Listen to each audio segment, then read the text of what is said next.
Ready for our lesson from Reverend Michael, and it's entitled Accepting Spirit's Joy. Reverend Michael.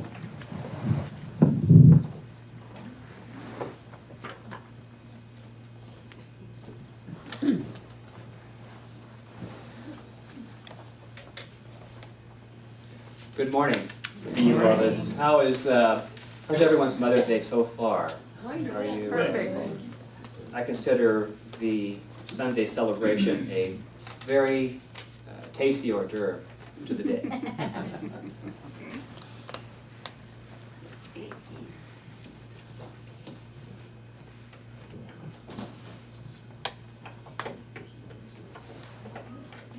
right.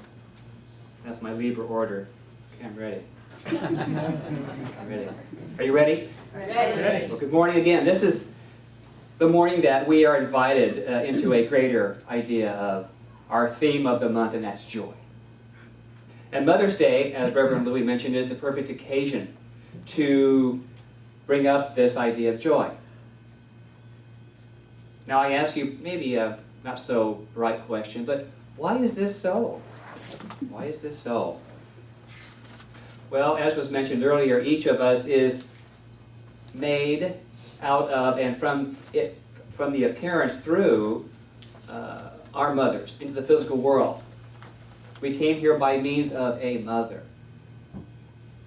And I want to stop here and say whether you knew that mother or not, because some people don't. Some people come into the world not really knowing mother, their birth mother. And so, but each of us came through that avenue, if you will, in the physical sense of a mother. And so I salute that divine process. Oh my gosh. It's just so amazing that we're here by means of that. It is just the miracle that we are that lives on as us. And what I know about that is, each of us was nurtured for the perfect amount of time within the physical mother. And I would venture to say that the time when our mothers first laid eyes upon us, that there was a feeling that filled her. And that feeling, I believe, is joy. Even so, for me, I'm not certain that my mother felt the same joy during my teenage years. But along the way, she assured me that I was loved. I was loved. Well, this being said, I believe joy to be our true name of spirit. For if Mother first saw joy in us, felt that emotion of joy, that must be our spirit name, joy. No matter what the birth certificate says, or the nicknames that we were given, at the very core of ourself, there is joy. There is joy. So, as spiritual beings, which we are, doing the physical effects, which we are, it behooves us to live more as joy. So how do we live more as joy? Well, we must first decide to do so. My mother, Frances, would say, make up your mind. You can't do anything until you do. I heard that a lot. So I learned it's vitally important to be certain in our own minds of that which we desire to do, or to be, or to attain. Life's opportunities are like forks in the road. We travel along and travel along and travel along and along and along until we come to the fork of possibility. And I ask, which one shall I take? Which one shall I take? And what I know about that point is that decision time can be halting. In fact, it should be a moment of pause and reflection. But choosing is Spirit's way of evolving, and it is doing so continuously. In each moment, through each one of us, through our thoughts and our actions.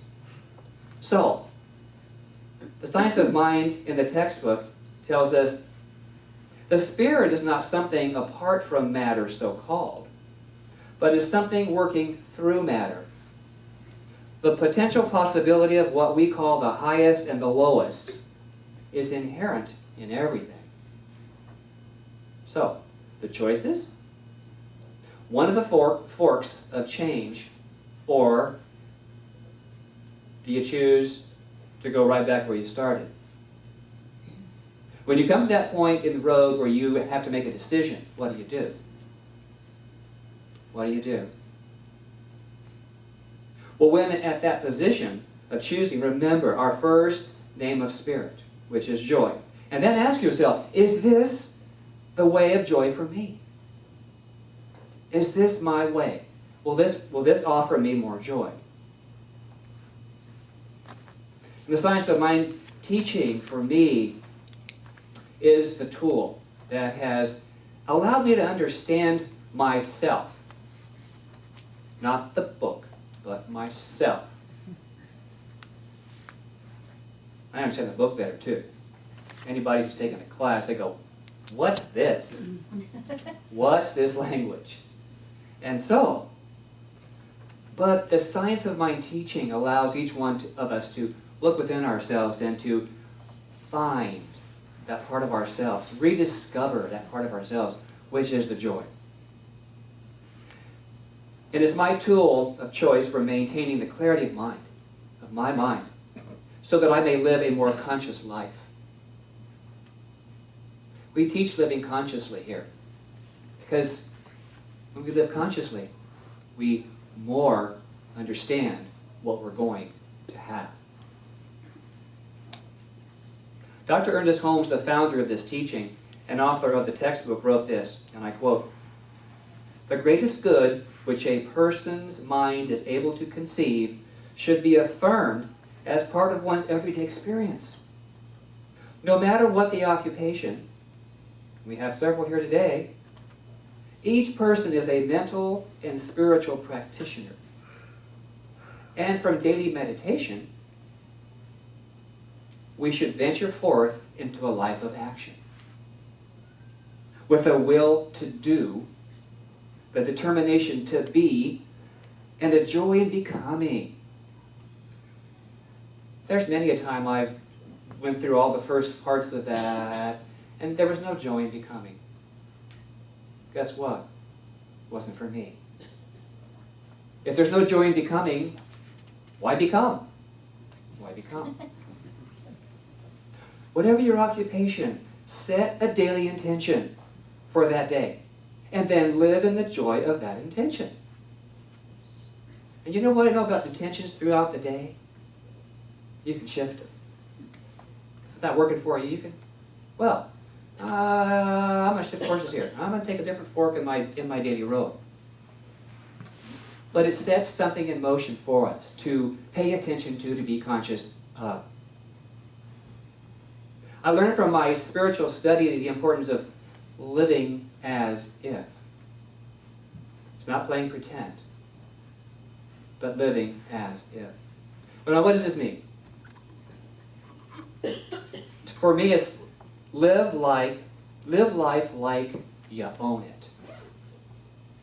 Live your life like you own your own life.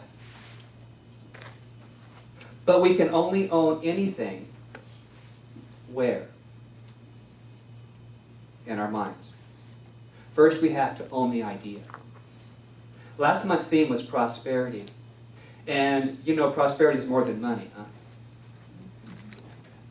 Money's part of it. Money's part of it. How about joy? How about joy? Most of us would raise a hand to declare, that's for me. That's for me. I want more of that.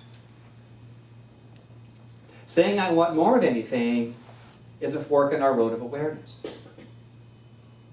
It causes us to stop, pause, think, ponder. It's a point of decision. Yours and mine, our decisions. Each time we say yes to a greater amount of anything means taking a step forward.